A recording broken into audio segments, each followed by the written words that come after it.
Welcome to my YouTube channel. आज हम बात करते हैं ग्राफ थ्योरी की कि ग्राफ थ्योरी होती क्या है।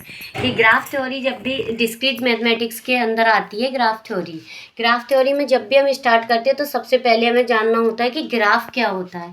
तो आज हम सबसे पहले बात करते हैं कि ग्राफ की। ग्राफ क्या है? एक graph is a pictorial representation of any data in an organised manner.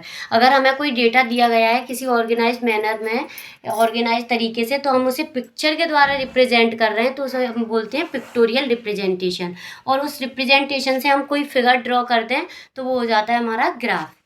फिर उसके बाद मैंने एक डेफिनेशन लिखी है, एक ग्राफ इज डिनोटेड बाई जी भी कोमा ई। जी का मतलब है ग्राफ।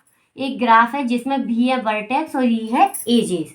एजेस और वर्टेक्स को हम लाइन भी बोल सकते हैं और पॉइंट्स भी बोल सकते हैं। वर्टेक्स इज अ पॉइंट और E is a edges is a line.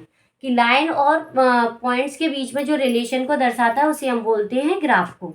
Where V represents the finite set of vertex verses and E represent the finite set of edge. Number of vertex and number of edges finite ही होंगी। कोई भी graph हम draw करेंगे तो उसमें vertex और as दोनों फाइनाइट होंगी।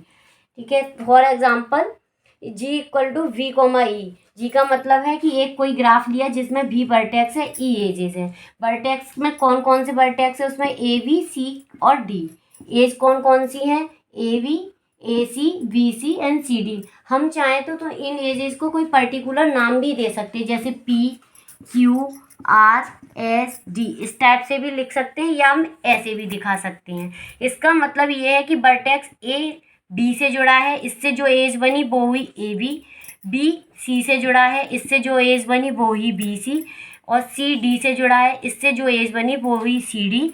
इस तरह से हम एज का सेट बनाते हैं। मैंने इन चार वर्टेक्स को लेके एक फिगर ड्रॉ किया है। यहाँ पे ए बी सी डी हो गए हमारे वर्टेक्स, ये जो है वो है हमारी एजेस। वही मैंने यहाँ लिखी हुई है। A B C D vertex का सेट हो गया और ये होती है हमारे वर्टेक्स या पॉइंट्स। और ये जो होती हैं जो इन वर्टेक्स को आपस में जोड़ती हैं ये होती है हमारी एज या लाइंस, जो हमने एज के सेट में लिखी हुई है। अब इसके बाद हम बात करते हैं कि ग्राफ कितने टाइप्स के होते हैं। ग्राफ होते हैं बेसिकली 2 टाइप्स के, जिनसे हम इन्हें पहचान सकते हैं कि कौन सा ग्राफ है। सबसे पहले ग्राफ आता है डायरेक्टेड ग्राफ। डायरेक्टेड ग्राफ वो होते हैं जिसमें हमें वर्टेक्स के बीच में कोई डायरेक्शन दिखाई देती है। यानी जो वर्टेक्स एक दूसरे से कनेक्ट होते हैं वो किसी निश्चित डायरेक्शन में कनेक्ट होते हैं।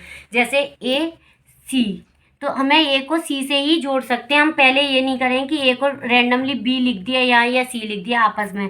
नहीं, ये डायरेक्ट है कि डायरेक्शन दिखाई गई है कि ए सी की तरफ जाएगा, सी बी की तरफ जाएगा, तब बी ए की तरफ जाएगा। और ये जो हमारी लिखी है ए बी सी, ये है हमारी एज। तो मैंने यहाँ लिखा हुआ है जी इक्वल टू भी कोमा ई। एक ग्राफ लिया जिसमें वर्टेक्स लिए कैपिटल ए बी और सी, ई लिया ए बी सी। जे है ई मतलब है एज का सेट, जो है ए बी और सी। बस डायरेक्टेड ग्राफ में हमें ये ध्यान रखना है कि वर्टेक्स के बीच में डायरेक्शन दिखाई गई होगी। इसका जस्ट अपोजिट है अनडायरेक्टेड ग्राफ। अनडायरेक्टेड ग्राफ में कोई भी डायरेक्शन मेंशन नहीं की होती है। उसमें वर्टेक्स को हम रैंडमली कैसे भी आपस में जोड़ सकते हैं।